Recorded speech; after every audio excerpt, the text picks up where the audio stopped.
Allah. Dan ternyata orang ini masih mengucapkan kata-kata yang sama, Amitabha, Amitabha.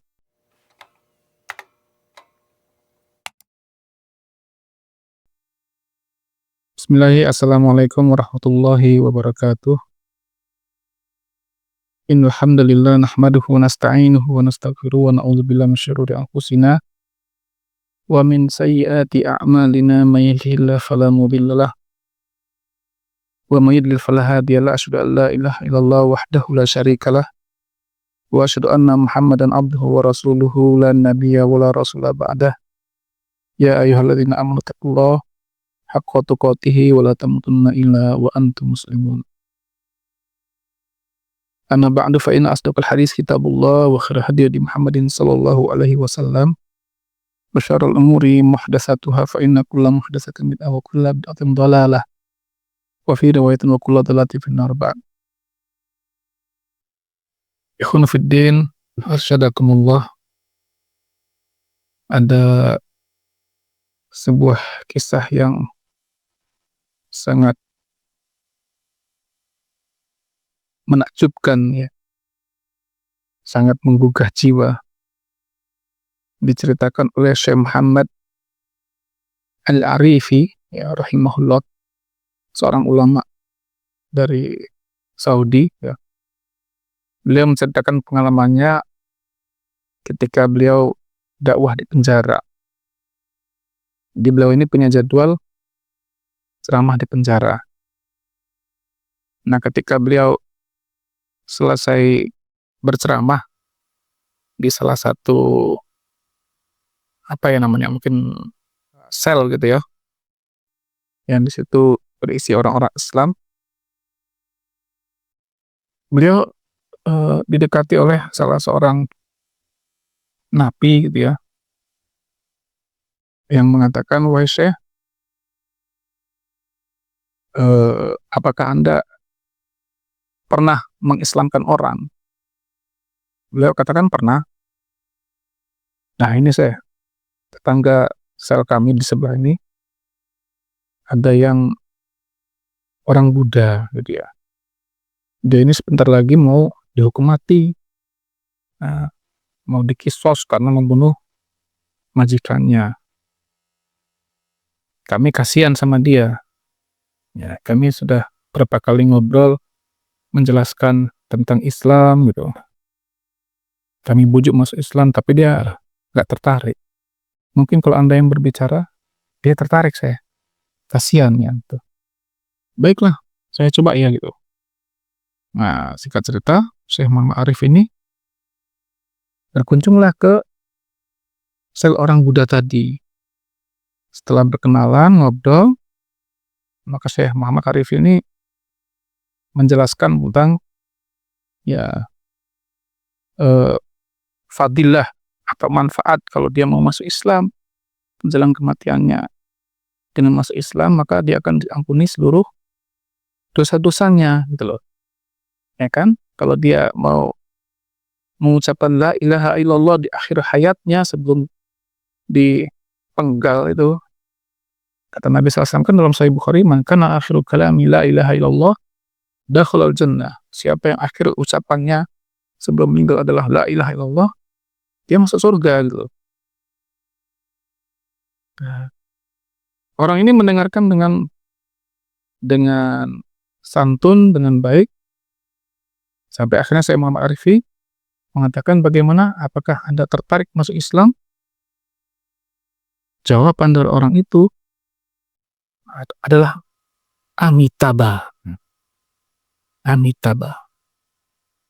Ya, ini biasanya ucapan yang sering diucapkan oleh orang-orang Buddha, Pak ya. Pendeta-pendeta itu. Waduh, gagal ini kan. Akhirnya Syekh Arifi pulang. Beberapa hari kemudian Syekh Arifi datang lagi ya. Mencoba lagi ngajak ngobrol, menjelaskan keindahan Islam ya. Menjelaskan tentang kemuliaan Islam gitu kan. Menjelaskan tentang kebatilan agama yang dia pegang selama ini ya. Buddha gitu maksudnya. Karena kan agama Buddha ini kan sejarahnya berasal sebenarnya dari manusia gitu kan.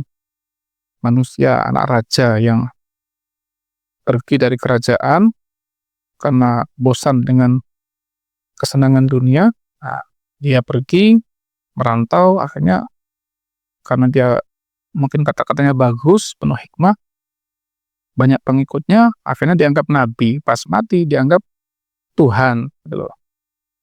Bagaimana ini akan menjadi keyakinanmu?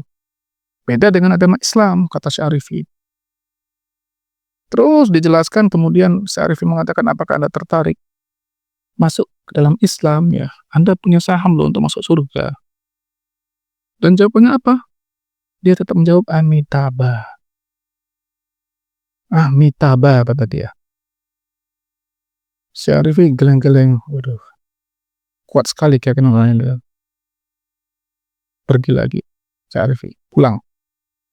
Singkat cerita, ketika menjelang mau dipancung itu, ya ikhwan sekalian, Syarifi datang ke tempat eksekusi itu, minta waktu sebentar aja kepada apa ya istilahnya algojo mungkin ya, untuk menasihati orang ini yang terakhir kalinya. Syarifi mengatakan, ayo masuk ke dalam Islam, Anda ini sudah di akhir kehidupan Anda. Kalau Anda mengucapkan la ilaha illallah, ya Anda bisa masuk surga, diampuni semua dosa-dosa Anda, dosa syirik Anda, dosa macam-macam Anda, semuanya diampuni. Ya, ucapkan la ilaha illallah. Dan ternyata orang ini masih mengucapkan kata-kata yang sama, Amitabha, Amitabha.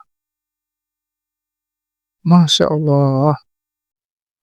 Dah lemes Syarifi, karena usaha beliau ternyata gagal. Akhirnya orang ini pun dipancung dan mati. Apa kata Syarifi? Ya, seharusnya setiap orang Islam itu, kata beliau, beragama seperti orang Buddha ini. Ya kan? Ya, seharusnya setiap seorang Muslim itu beragama seperti orang Buddha ini. Sampai akhir hayatnya dia nggak bergeser sedikit pun. Dan itulah yang Allah inginkan dari kita kan. Wala tamutunna illa wa antum muslimun. Kita sering dengar ayatnya. Jangan mati kecuali dalam keadaan Islam. Di surah Al-Hijr ayat terakhir 99. Wa'budu rabbaka hatta ya'tiyakal yakin. Sembahlah Tuhanmu sampai datang kepadamu al-yaqin, keyakinan. Atau tafsirnya adalah kematian. Tuh, kita menyembah Allah itu, Pak. Ya, istiqomah di atas Islam itu, di atas ketaatan kepada Allah, istiqomah di atas perintah-perintah Allah, istiqomah dalam menjadi larangan Allah itu sampai datang kepada kita kematian. Setiap orang beragama harusnya seperti orang Buddha ini. Ya, di akhir hayatnya dia tetap teguh, tidak mau meninggalkan agamanya.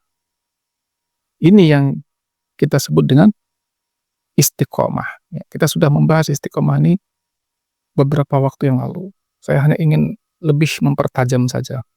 Ya, kata Ibnu Qayyim al-Jauziyah rahimahullah, beliau katakan dalam Madarijus Salikin, ya, juz yang kedua, halaman 103, ya. Syubahul istiqamah lil hali bimanzilatir ruhil badani. Istiqomah itu umpamanya adalah seperti ruh bagi badan manusia ini. Fakama annal badan idza khala 'anir ruh fa huwa mayyitun. Nah, tubuh ini kalau nggak ada ruhnya, maka dia bagaikan orang yang sudah mati. Fakadzalikal hal idza khala 'anil istiqamah fa huwa fasid. Begitu pula keadaan kita, amalan kita ini, kalau nggak istiqomah, ya fa huwa fasid, maka dia akan rusak amalan kita ini, Pak. Ya, mudah terpengaruh orang, mudah terbawa angin. Nah, bagaimana sih sebenarnya kalau kita ingin istiqomah? Tipsnya, ya minimal 2 saja. Orang istiqomah itu satu pasti orang yang ikhlas karena Allah Subhanahu wa Ta'ala. Semua amalnya dia ikhlas karena Allah. Maka dia tidak akan terpengaruh dengan kondisi manusia, dengan kondisi apapun. Ya. Orang mau kafir semua, kafirlah sana, saya tidak akan kafir. Saya tetap iman saya. Ya, orang mau melenceng semua, dia nggak akan melenceng. Kalau dia seorang pemuda atau pemudi, mau semua orang pacaran, mau semua orang apa, terserah, ya saya tidak akan melakukan ini. Ya, saya kagum Pak dengan alumni pondok kita, Ustadz Agus Purwanto, ya, hafizahullah, alumni pertama Angusin dari eh, Sanawiyah, ya, lulus SD masuk pondok. Di kelas 3 Sanawiyah itu terakhir satu kelas itu keluar semua dari pondok, pindah sekolah semua karena mungkin sudah bosan atau apa.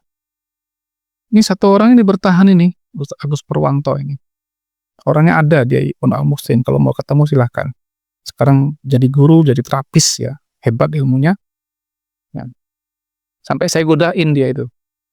Kenapa kamu nggak keluar bos dari pondok? Ya, apa jawabannya Pak? Ya saya mau belajar loh tadi di sini. Ya, Ustadz mau nggak ngajar saya sendirian? Saya bilang mau saya ngajar ente sendirian. Ya, yang penting antum juga sabar ya. Nah, siap ya, siap Pak. Ini yang namanya orang istiqomah, masya Allah. Yang kedua, kalau mau istiqomah ya setelah kita ikhlas ya harus sabar memang. Ya, kenapa? Karena bisa jadi kita sendirian gitu. Bisa jadi kita sendirian. Ya. Kita beda sendiri, kita ngelawan arus. Kita nggak ngikutin orang-orang yang keblinger itu. Kita tetap fokus kepada Allah Subhanahu wa taala. Wa'bud rabbaka hatta ya'tiyakal yaqin. Sembahlah Tuhanmu sampai datang kepadamu kematian. Wallahu a'lam bishawab. Barakallahu fikum. Mudah-mudahan bermanfaat. Assalamualaikum warahmatullahi wabarakatuh.